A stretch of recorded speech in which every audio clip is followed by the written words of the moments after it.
Another beautiful day on Granville Island. It's week 2, and our Potters face a new challenge, a chess set. And I get to watch them use their artistic skills to create a strategic game that I can't play. It's fine, because I have other skills.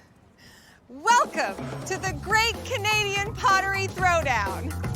This week, with 9 Potters remaining, it's time to get their game on. That sounds fun. Creating chess sets. And in a Throwdown second challenge... Hi, it's me, Seth. Seth shows how he throws tulip cups off the hump. You got a pretty good little cup there. Who has the moves? Oh! And whose journey ends in checkmate. Ah!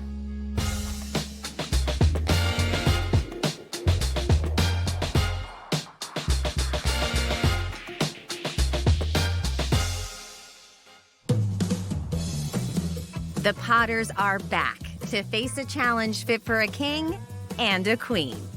Making chess pieces. I'm very excited. Everybody's styles are so different. I'm hoping to stand out. I want to showcase that I'm more than just a thrower. I do want to show them that I can sculpt too. I'm just really excited to continue the journey and keep creating. I win last week. I'm not gonna let that go in my head, and I'm just gonna work hard today.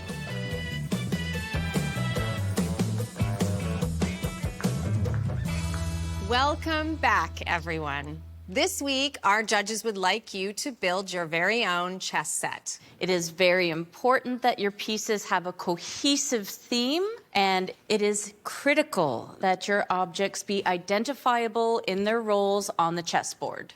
With this challenge, we want to see your personality come through with each one of these pieces. And your work will be displayed on this. Sounds pretty black and white to me. Anyways, you have 7.5 hours to make and refine your chess set, and that 7.5 hours starts now. Potters get potting! The chess sets must include all 32 pieces, but how they're made is entirely up to the Potter. I am making a fruits versus veggies chess set. I'm gonna be throwing the pieces off the hump. This is where I'm going to start with my mountain shape. I'm faceting, and faceting is just removing extra clay using the wire tool, and I'm just looking for like a really rough look. I'm going to do a high marbled red on one side and a marbled white. So I'm using 2 clay bodies. I'm trying to get enough white in here to show up. I had a chess club. I think that'll help me design the pieces. With his experience playing chess, education assistant and self-proclaimed underdog Kiefer may actually have a leg up on this challenge. For his chess set, he's making 2 packs of angular marbled 4-legged friends. I'm going to put dogs out there that I feel like I have traits of. I'm loyal and I like hanging, so cut that in half, and hopefully I've had a little bit of a swirl going on. There we go. I'm cutting right now. The basic shape is square, and I'm just wetting it so it will be easier to remove the piece. Last week's Potter of the Week, Elsa, lives in Fredericton, where her mom is visiting from Mexico City. For her chess set, she is honoring her late grandparents with traditional altar pieces from the Mexican holiday, the Day of the Dead. My grandma and grandpa just passed, so it's just for me to say hello. In this first stage of the make, the clay is still wet and soft, so the Potters can only focus on rough shapes with very limited details. So the inspiration are carnival characters from Trinidad and Tobago. Call it mass sometimes. So if you're gonna play carnival, you play in mass. Thomas is an artist who makes a living in Toronto. But it's a life-changing night in Trinidad that's inspiring the red and blue devils of his carnival-themed chess set. Carnival is so much a part of my life. It was a Carnival Tuesday that I came out to my parents at first. So, you know, it has always meant a lot to me. It means freedom, it means being yourself. I am a super board game nerd, so I'm excited that it's chess week. As am I. I'm really looking forward to seeing how these potters inject their personalities on the chessboard. Now, we have some great examples. Yeah, we've got some wheel-thrown ones here that have been carved down. This aquatic one, they all have a really distinctive look. This is such a strange, playful thing. They look like a tooth, but there's like a little face on it. And it's just so wild and weird. I'm excited to see what our potters come up with. I hope that they manage to think about beautifully done decoration and glazing. Yeah, I worry about time management. I think that might be a real challenge. I'm excited to see how this one plays out. Oh, I like that. How's it going? Good. Dogs. I've connected with them in different ways, right? So I'm kind of the guy at the party that like finds the golden retriever and just sits there and hangs out for a little while. The Potters' themes are as distinct and unique as they are. So I'm creating little mud people and little stone people.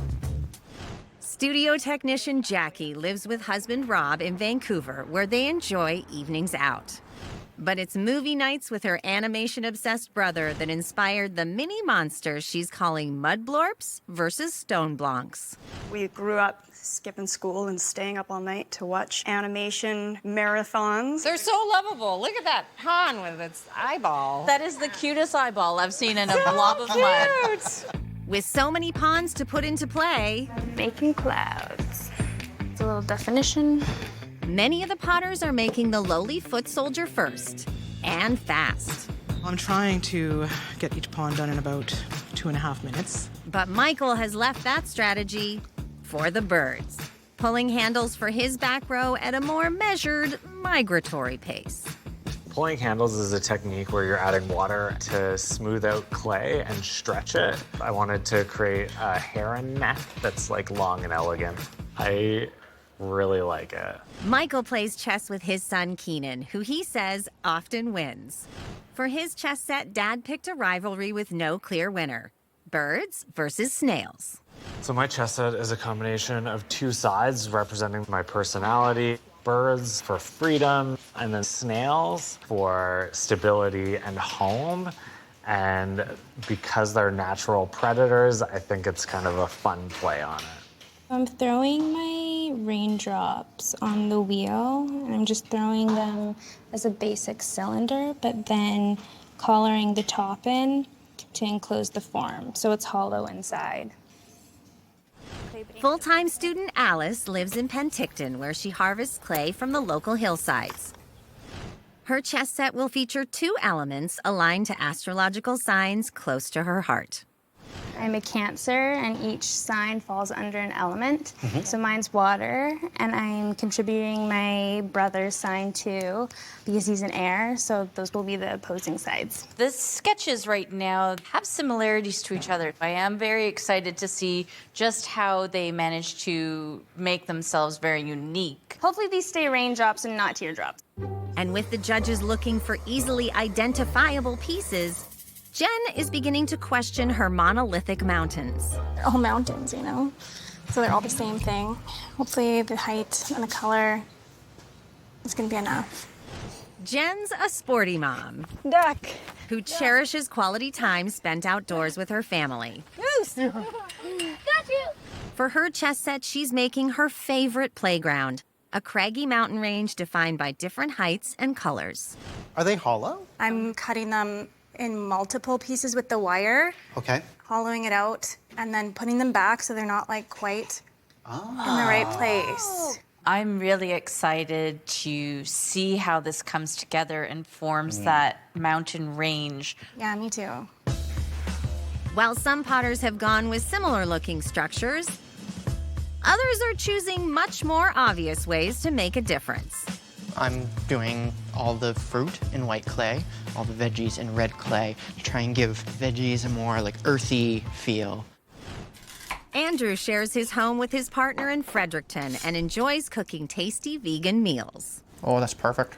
His chess pieces will pit fruits against vegetables. I made sure to have lots of pictures Excellent. of fruit, veggies, so I'm prepared, you know, when I'm getting those finer details in. But also allow your own technique and your own way of rendering things come through, because that'll make it you and not just like replicas of these objects. Yeah, thank you. In a timed challenge like this one, striking a balance between time-consuming techniques I was able to roll out thin sheets of clay and then cut random strips. and making things simple and manageable can be the difference between winning and losing. In my snails, I really want to do caning. It's like a technique traditionally used with sugar to make like candy canes so you get stripes. I don't think I'm making up any time, but I'm making some scary monkeys. This is the queen of the band. We've got the king being the midnight robber right over here. My rooks are pan men. So the way that you're building this week is predominantly hand building? Yes, once my hands are sculpting, especially characters like this, is very much my happy place. The Potters are now entering their third hour, hand building and throwing down chess pieces by the dozens. Oops. And while Alice wrestles with wobbly elements, others are fighting the clock. I gotta do some last minute stuff in white clay and my hands are covered in red. Not good. Hopefully this one doesn't flop. I'm just getting rid of some of the bulk and getting the shape a bit more close to what I want. Rainu teaches art at her local high school in Olds, but she's also an avid photographer. For her chess set, she's focusing on animals from the two countries she calls home, India and Canada. I was born in Canada, but then my parents moved from India. And so I grew up with, you know, a lot of Indian values and traditional values at home, but, you know, you go to school and it's all Canadian, and it's like this, you know, total contrast. As a first gen, I get it. Yes, yeah. And time management. You have to really speed up. Yeah. Potters, you are halfway through this challenge. I'm really excited to see these little tiny pieces go on the big pieces. The time The is a time thing. is the Too worst. much of it has already gone by.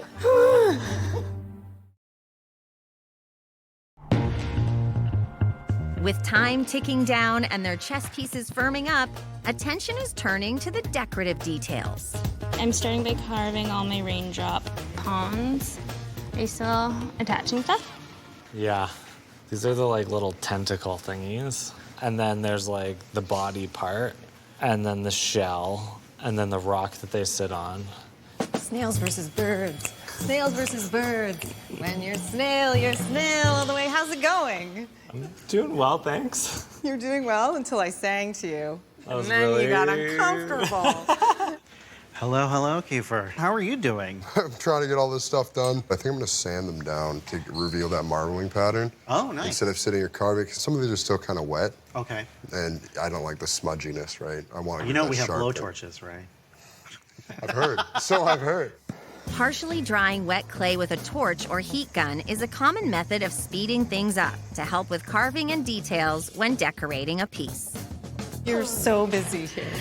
Yes. I still need to attach the flowers to the skulls. Are you worried that the stress of this may put you also in an early grave? Yes. No one dies on the Pottery Show. I'm adding faces to my onion. This is my favorite part, where they come to life. I am starting to carve away some of the bulkier parts of the pieces. And next, I'm going to make sure all the little pieces have a little bit more detail, because some of the backs don't have as much.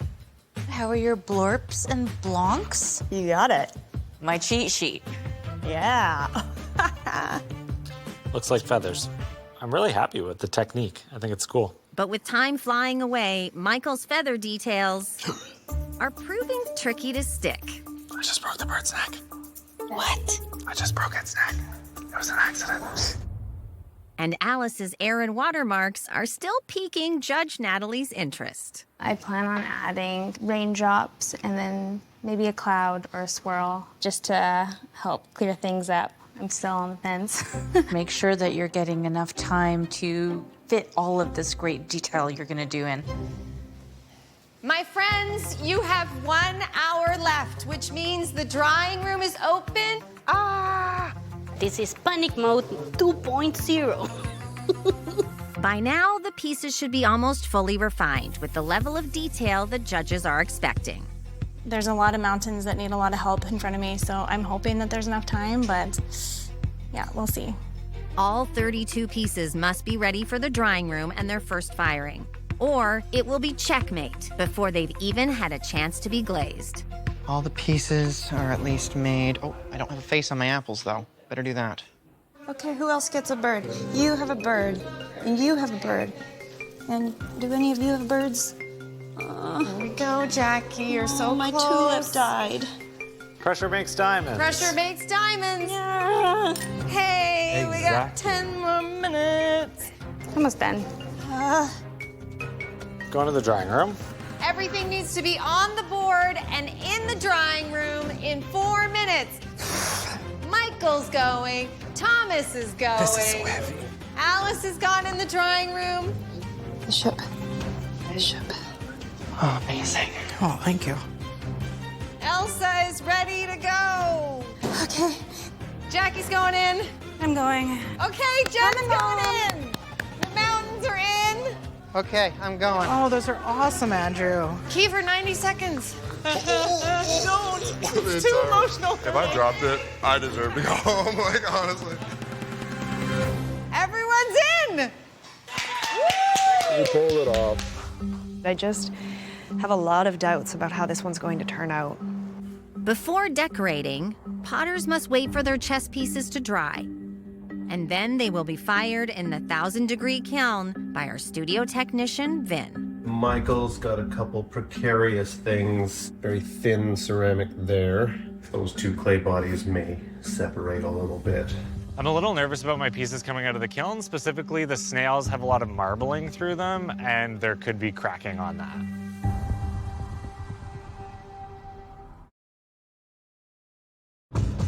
The potters have refined their pieces and are waiting for them to emerge from the kiln. In the meantime, they will face a second challenge, and this one might help them with refreshments during their chess games. Potters, welcome back. Your technical skills will be getting a workout today because your second challenge is a throwdown. Today, you will be throwing off the hump, which I'm told is a totally normal thing to say in the world of pottery. We will now go to our very own Seth Rogen to show us how it's done. Hello there. You are getting a taped introduction from me. Why? Because I must be on television at all costs. Now, I'm going to demonstrate throwing a tulip cup off the hump. Save your innuendo and puns for a less mature crowd than this one. This is how I do it. There's a hump. I'm gonna open up the top of the hump. You drill in. Opening my hump. Pulling it up. Give it a nice little belly. Flare it out towards the lip. Want a good drinkable rim. Make a little divot here. You take your wire tool, you wire it off. You got a pretty good little cup there. The person to make the most consistently sized and shaped tulip cups in 15 minutes wins. Go get them, Potters. There you have it, everyone. Any of the cups that don't measure up will be going in here, Brendan's Chuck-It bucket, and they will be discounted. You have 15 minutes, and that 15 minutes starts now. Potters get throwing. Oh my God. Oh, I can't get it centered.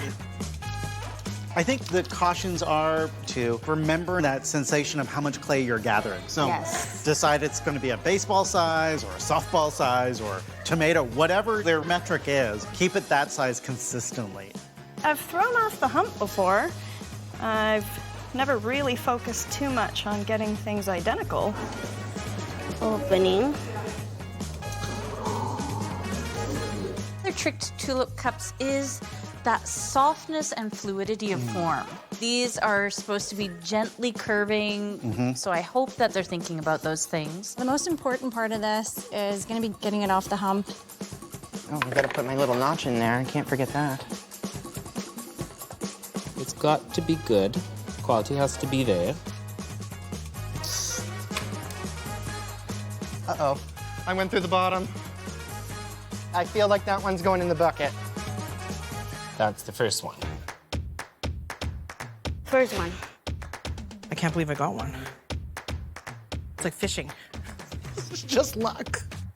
I've got one down. I'm pretty happy about that. Almost 2. 5 minutes gone, everyone. You have 10 minutes left. Remember, as many identical cups as you can make. Make them twins, not sisters. Oh, Michael's got some nice soup bowls? Is that what's going on? I was gonna say planters. No, they're wonderful, Michael. Keep on going. Who's in the lead over there? I have 6. 6 here for Kiefer. We got 6 for Andrew. We've got 3 beautiful ones. Beautiful, Jackie. Just make them beautiful and fast. I'm aiming for both quality and quantity, but I'm not achieving either at the moment. 5 minutes left, everybody. 5 minutes. 5 minutes. Okay, we got 4 in the back for Jen. Was it 4 or 5, Jen? We got 4 or 5? It is 4. It is 4. We got 4 for Jen. I feel like an auctioneer. They're all getting through the clay, which is great. Elsa's like opening a shop. Thomas, how are you doing? How's I'm it going? doing good. They are slowly decreasing in size, but They're shrinking. Time's a ticking. Hump it hard. Andrew, talk to me. Okay, 8. How many, Kiefer? 10. 10 for Kiefer. 1 minute remaining. no. Hurry, Potter friends. There's 10. It is over in 5, 4, 3, 2, 1. Tools down, hands up. Woo! You guys rock. The Potters will now face the judges, Hey, Jackie. Hi. who will be looking for quality and consistency. It's a very delicate, subtle form that you've chosen. And so the ones that do stand out, they really do stand out. Any cups not up to standard will be thrown into Brendan's Chuck It bucket. Somebody's power hungry with their bucket. That one there is a millimeter away from going through, so I'm gonna give it a little chop. Aww. But the rest of these are staying, and they look beautiful. Hi. Hello, friends. What I'm seeing with these ones, there is a really nice belly, and then that proportionality where it comes up and it lifts is really gorgeous. I just don't see it in this one. And this cutie is a little too wonky on the top, and it was a little smaller than the rest of them. So it looks like you were struggling with the tulip form a little bit. Yeah, for sure. This little leaning one here can definitely go in the bucket in I the think future. the irregularity is also a little bit off. Yeah, I'd get rid of this one. And this one, very, very thin base. That sort of gotta go. But these two look like they're a set. 2 beautiful Cups. cups remain for Alice, everyone. Thank you. Beautiful pair. It has the feeling of a delicate wine tumbler. You would think that a bottomless wine cup would be a great idea, but it's not on both accounts. As well here. It was goggles. I'm having a feeling that guy's gotta go. Oh, Sorry. Oh, the horror. I like the throwing lines that you have on the interior. I'm gonna say this one got a little extra mangled and distorted. So thin and beautiful. Probably actually distorted a little bit because it was so thin and beautiful. They that's don't the thing. move easily. I think I need to distract you right now. Look, a bird!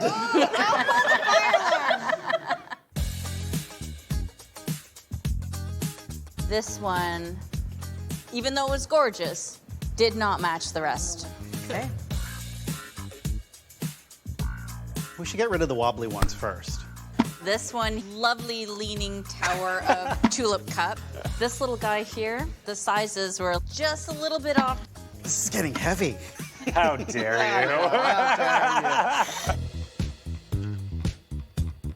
Wow, this is impressive. It's a lot. How many are on the board right now? I think 11. I'm gonna grab this one. Oh, no. This one, the base, was pretty non-existent. There's some thin bottoms. That's the problem. There and that's are. the problem with throwing off the hump. Oh, These look amazing. thank you so much, guys. You did great. Oh, yeah. All right, the judges have made their tallies. It's time for the results, if you please. All right. So in 9th place, with 2 cups, is Alice. In 8th place, with 3 cups, is Thomas. Rainu, Jen, and Jackie had 4 cups each, while Michael and Elsa had 5. That leaves Kiefer and Andrew tied at 7. The tiebreaker will be who the judges thought had the best quality. In 2nd place, Kiefer. And 1st place goes to Andrew. I don't win a whole lot of stuff. I thought I would be up there because I know I had a lot and I was really proud of the forms, but I won this, so feeling a lot more confident than I was before. Second to last, I think it's definitely gonna knock me down a peg, but I trust so much in my main make. I'm definitely feeling nervous about placing last. The throwdowns really count. I'm really hoping that my main make really pulls through and I get to stay.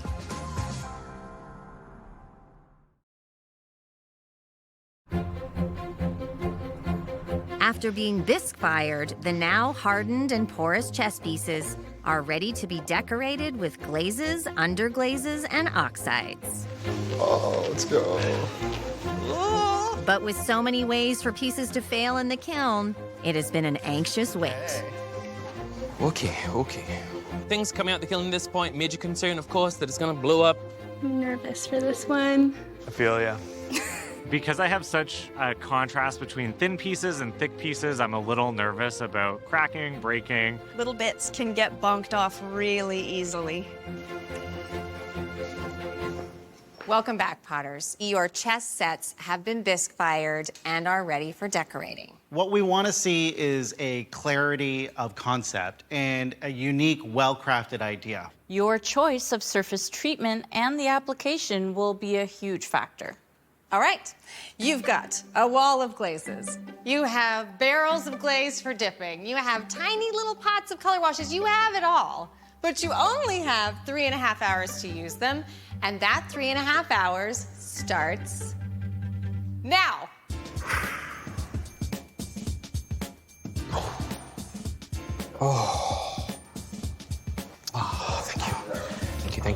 Thank you. Ooh, it stayed. Okay. My pieces all survived the kiln, so that is reassuring. Nice, dude. Hey, maybe I am a good potter. Nothing blew up, and that's what matters. I don't have a rock. I don't You're understand. missing a rock? Yeah. Interesting. While Michael attempts to solve the case of his missing rock, he must also join the rest of the Potters, choosing oxides, colors, and glazes to decorate. Orange. This is like pudding. Can I carry it get to all in work. one trip? Yeah. This is the plan for half of the board. And the other side, it's gonna be everything black and white and gray. One is gonna be the perspective of the living, and the black and white is gonna be the perspective of the passed away. Sky blue makes sense for clouds. For the geese, I'm just trying to make sure I leave this patch of white right here. That's kind of what makes them really stand out. Just blocked out all my black. Let's bring these to life. Brothers. I'm highlighting the carvings by inlaying the glaze and then removing some of the glaze to show the clay. Oh, I'm shaky.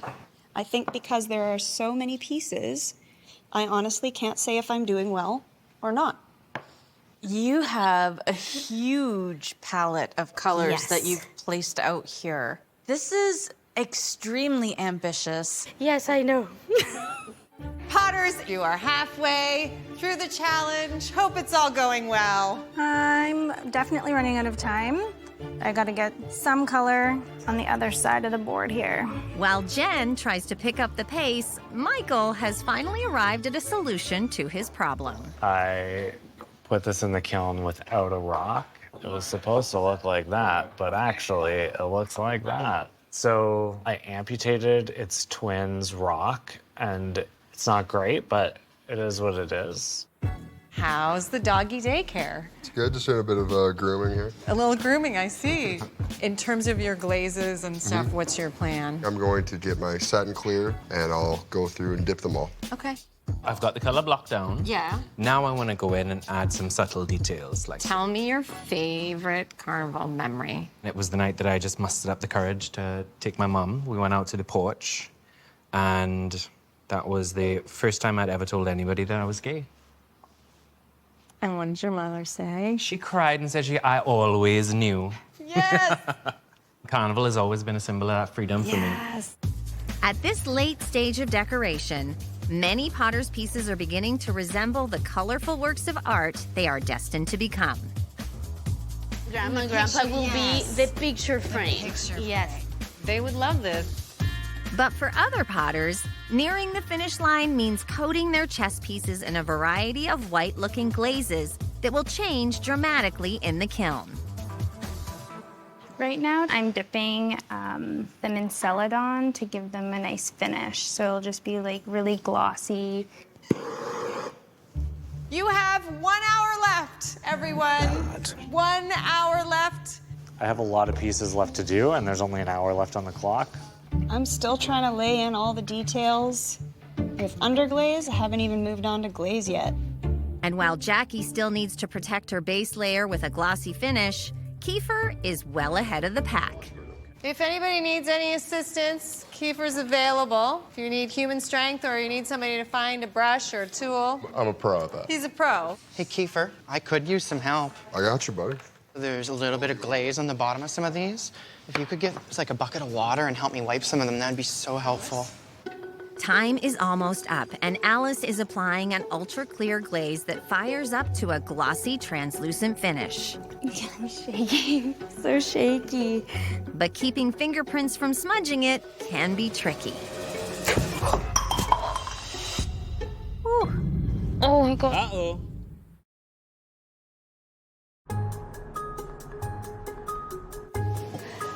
I just dropped something.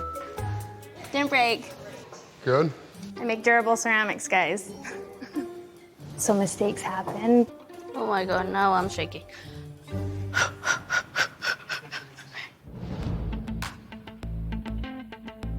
You have 5 minutes, everybody. 5 minutes. The Potters must now get their pieces to the kiln room for their final firing, Hi, man. where glazes on their chess pieces will come to life. That's it. I cannot do more. Good job, Jackie. Andrew's got a team of friends. Oh, friends. Thank you so much. It's okay, it's okay. Oh. Don't worry, you can do it. Hummingbird is in flight. Here comes Thomas. Final 30 seconds. Come on, Andrew, come on. Andrew, doesn't matter, get them up in the air. I'm coming.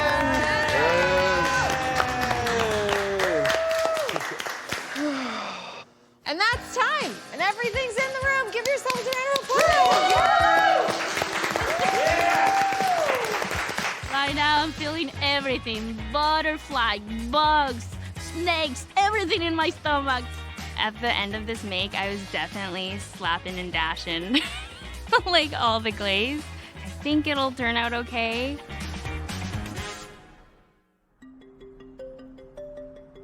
It's Judgment Day. The chess sets have finished their second firing. The colors and glassy surfaces have set, and the Potters are seeing their finished pieces for the first time. Oh my gosh.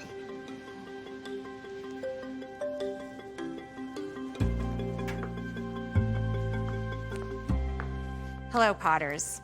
This week we watched you put so much effort, enthusiasm, and imagination into these chess sets.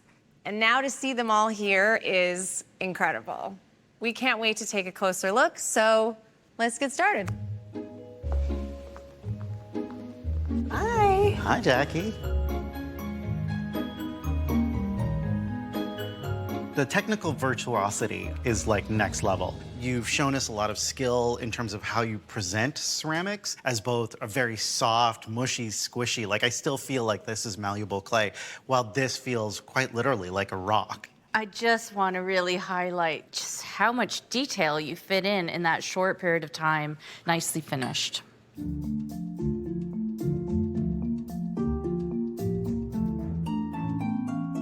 The textures of the fracturing you did add a beautiful shadow play, which is so evocative of the mountains and their presence on the board. You nailed it. It's a mountain range. It's huge. Thank you. This looks incredible. There's such presence with these. The lines of your carving, your attention to form is really quite exquisite. The character for each of these dogs is just so vibrant. I'm ready to go to my local dog rescue and adopt a whole bunch of puppies and train them to play chess. Thanks.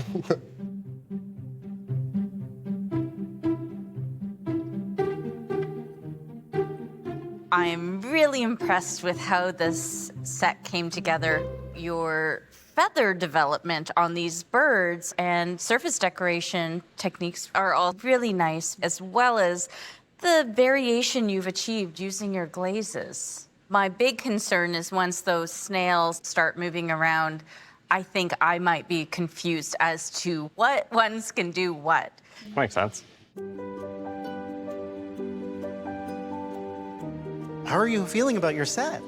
I did drop a piece. Oh, no. Oh, I remember seeing that. Yeah, yeah, I did. It didn't break. It didn't break. It bounced and It just lost a bounced. tiny little Yeah. bit of it. You went with more of a minimalist style with really nice solid objects. I really love how quiet this set is. But because it's such a minimalist object, I find that this opening is a bit incomplete. Your use of throwing and how uniform the cylinders are, really nice. But these dots, while extremely useful and very helpful, they just sort of seem stuck on.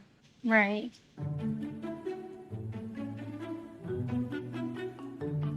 The character you've captured in all of these is really lovely. Your combined techniques of wheel thrown, hand built have come together so nicely. When I'm moving these pieces, like I almost want to move them and go, oh, yeah.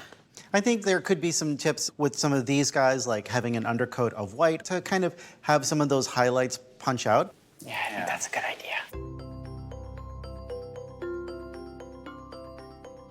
The detail and the character on these pieces are amazing. I'm loving that I can play this side and eat cheesies, because there's very few board games I can do that with. I think the palette that you chose, maybe an increased number of those shades of blue could have added to the depth of those characters a little bit. But overall, this is such an interesting table presence, and I love that you brought yourself into this, like kind of these dueling identities is really great. Yeah. Thank you.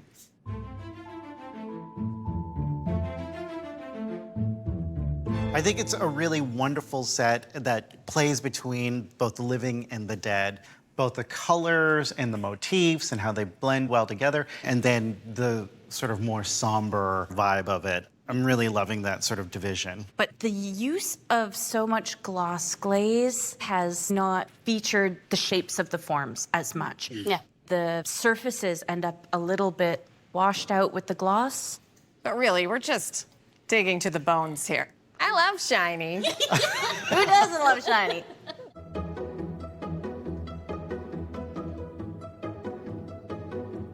Thomas, the impression I'm getting from these pieces is so much joy and revelry. Thank you. I think the characters are quite wonderful. I love the level of detail that's happening here, and that comes from using different tools. And I would have loved to see that kind of come into other characters other than just the rendering of their face. But overall, this is a real party on the board. I think Trinidad will be really proud. Oh, don't say that. My heart. My heart. My heart. There's a lot that my piece showed. The pawns, a little bit more time, and I would have really put some more detail into them. But overall, I trust in the power of my piece. I'm definitely feeling pretty disappointed in myself. There's definitely some elements that I could have elevated. A little scared that I might be leaving. I wasn't the strongest in the throwdown, and technically there was a little bit of struggle with my pieces.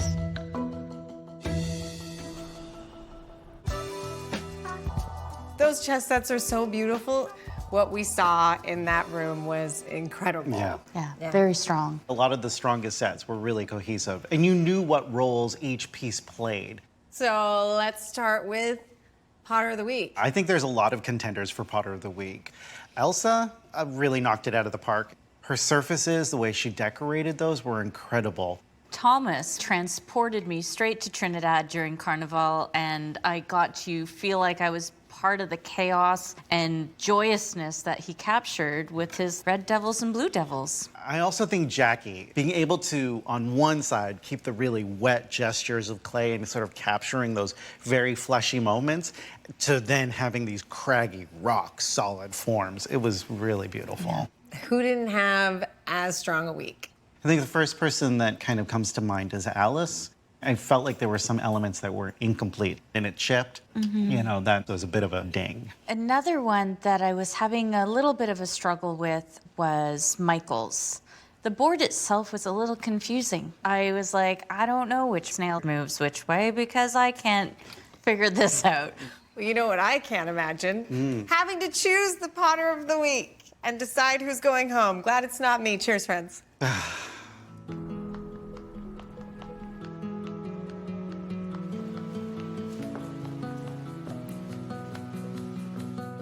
Hi, everybody. Hi.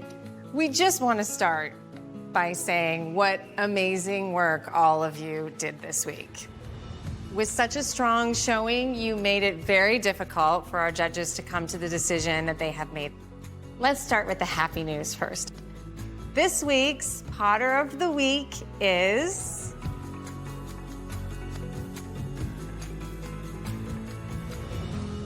Jackie. Congratulations, Jackie. Your chess set will now take its place in the Throwdown Gallery for all time. And now the difficult part, the not fun part. The Potter going home this week is Alice. I'm so sorry. No, it's okay.